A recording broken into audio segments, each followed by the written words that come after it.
It really feels as though Denver have reestablished their dominance over the Miami Heat. So, what adjustments can we expect from Erik Spoelstra to try to get back into the series in what seems like a must-win game for Game 4? Well, Pips is back in his studio to help break it down on today's preview on the Board YouTube channel.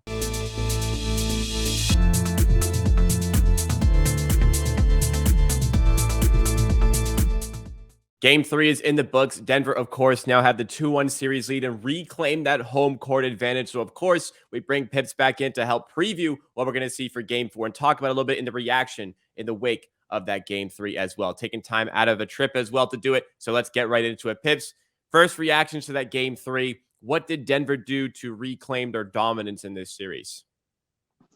They just did a bit better on offense. Miami shot worse, and Murray and Jokic 2-2 game. Their pick and roll game was just unbelievable. Jokic outstanding once again. No surprises there. Just great overall performance. A little bit weaker defensive performance from the Heat. They had so many troubles, so many problems. Butler was weirdly, but one of the weakest players on their side, and allowed Jamal Murray to get in the rhythm, and he just kept it for the entire game.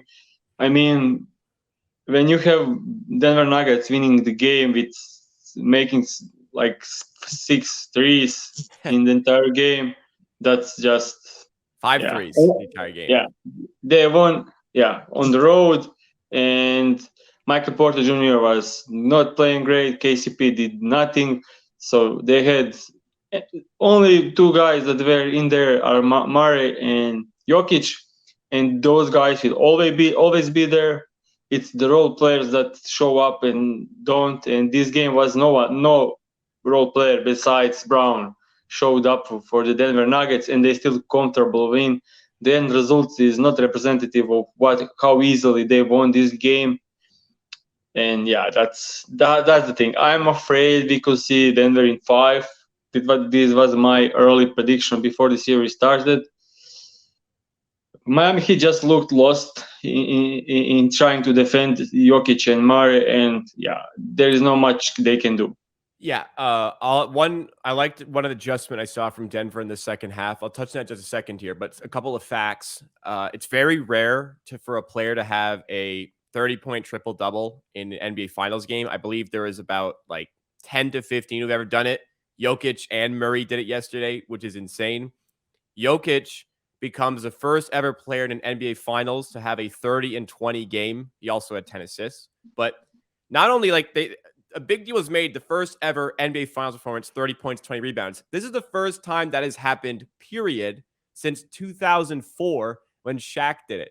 So this just doesn't happen ever, let alone in an NBA Finals game. So testament to how special these guys are. And it just felt like every time the Nuggets needed a big bucket, like the Heat took a 4-point lead in the second quarter. Jamal Murray had a off the dribble 3. And just in the third quarter, as the Nuggets were pulling away, whenever it looked like the Heat were coming back, a big shot from Jamal Murray. And just all game, the shot making was utterly ridiculous from Jamal Murray. But the adjustment that I really liked from Michael Malone in the second half, which allowed Denver to run away, they were overplaying Jimmy Butler in game 2, but as well as the first half of game 3. Like if he drove baseline, there's 4 Denver players waiting there, kick out to a shooter, pump fake, get a guy to blow by, kick pass, like an extra pass to a wide open shooter. And Miami shooters are wide open all first half. Second half, they became a lot more comfortable, like kind of daring Jimmy Butler to beat them one-on-one with like some soft help coming from Jokic in the post, which just there was no kick out option anymore. There was no open threes. And I think Miami's 3-point percentage and their makes suffered as a result. So Denver, I think, found a little bit of something there. Spoelstra, obviously, will have to adjust. But let's look at the game lines for this one before we talk about what we expect to see from an adjustment process. So as we go to the BetStamp odds screen here, Denver are favored by 3.5 to 3.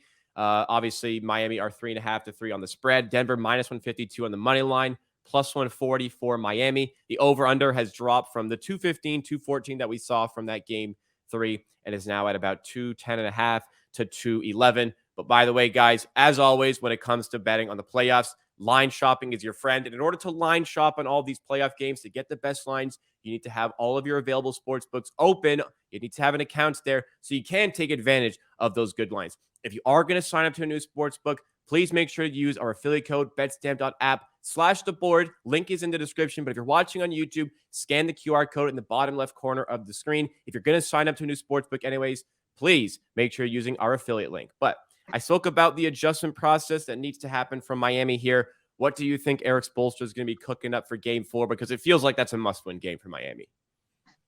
So we could now probably see maybe the time for Tyler Hero to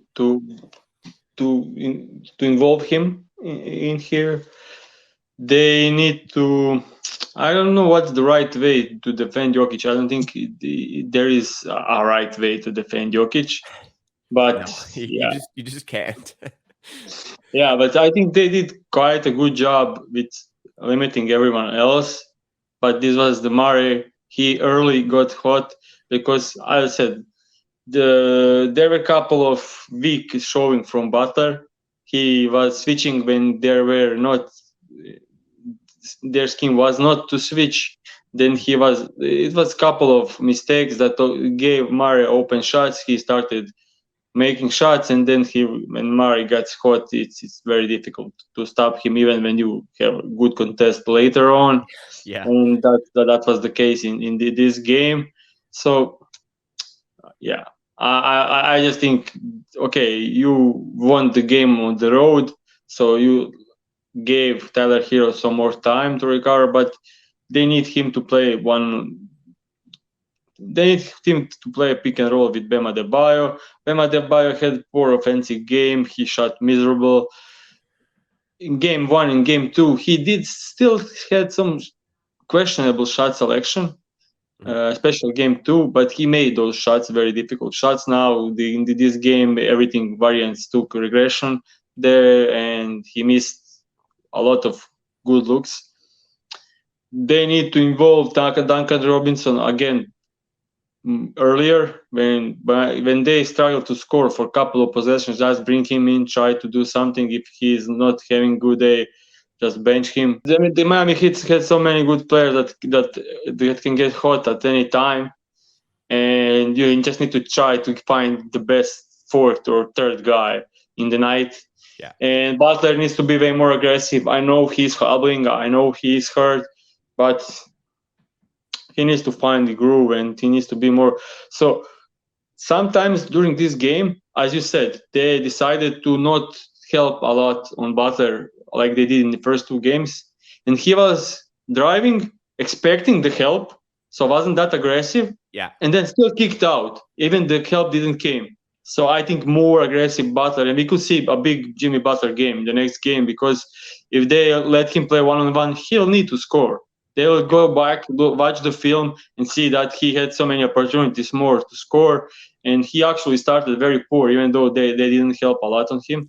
And I also think first 2 games, it didn't make any sense to show so much help on Butler when he's hurt. And his numbers since Milwaukee Bucks series are actually not great.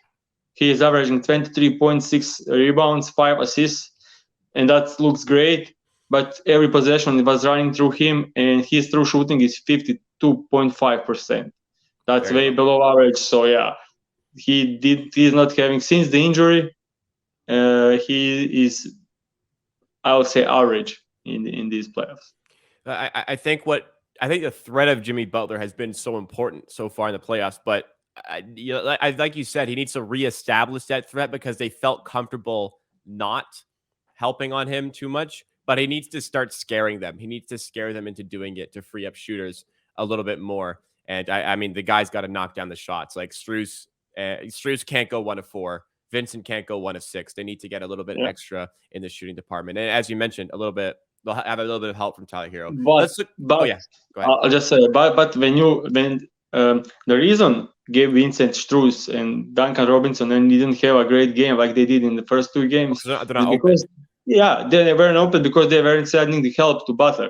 So I think with Miami mainly winning with hot 3-point shooting, you are okay with Hubble, Jimmy Butler scoring 35 points if you don't allow any wide open looks for their great shooters. Like Yeah. that's the thing, and I think they should continue with that. That's why I think Miami offense is a bit more there are more solutions there to slow them down, but there is actually no solution to how to defend Nikola Jokic. Yeah, well, I was about to transition there, but it's just kind of funny, like the way you can stop Miami, just don't leave their really good 3-point shooters open. That was the adjustment for the second half. But I spent literally all morning. We're recording this Eastern time, 11:47 a.m. I have spent all morning trying to think of a way Miami can stop this Denver offense. I can't think of anything. Like if Jokic is playing the way he's been playing, which every indication is he will be, if Jamal Murray is even like close to this level of shot making, what do you do? Because if you blitz Jamal Murray, he's going to find an open shooter. I know they weren't hitting shots. Like only Bruce Brown hit a three in this, and it was in the second quarter. Other than Jokic and Murray in this game, but you have to feel they're wide open. Some shots will start to fall. If you double Jokic, he'll always find the open guy. Like there's no way to defend Jokic, and they just have enough everywhere else. I genuinely can't come up with a way to stop them. I was gonna ask you any insight. What can Spoelstra throw at this team defensively to have a chance? Just a little bit more gamble on like when Brown is on the court, double team of him. When Gordon is on the court, double team of him. You need help, but you need to be more organized, and the room for more mistake with Jokic on the court is non-existent. You Yeah, need to be perfect. You need to be yeah. perfect with sending help from which player at what time, the rotations. You need to be perfect, and so far, especially in the game three, even great players like Butler struggled with defensive schemes, when to switch, when to stay on the guy, when to go over the screen, when to go under the screen, when to help inside. Like he made so many mistakes in the first half. I know everyone now follows Brady Hawk.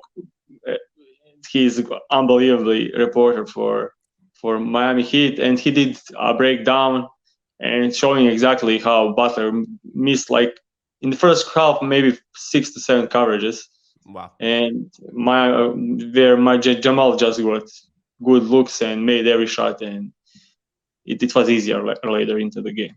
So maybe a slight effort thing, but it's hard. It's got to be really hard to stay completely locked in every single possession because, like you said, there is no room for error. I think Miami, if they're helping off anybody, like help off Michael Porter Jr., he was just a disaster in yesterday's game. 1 of 7, 0 threes.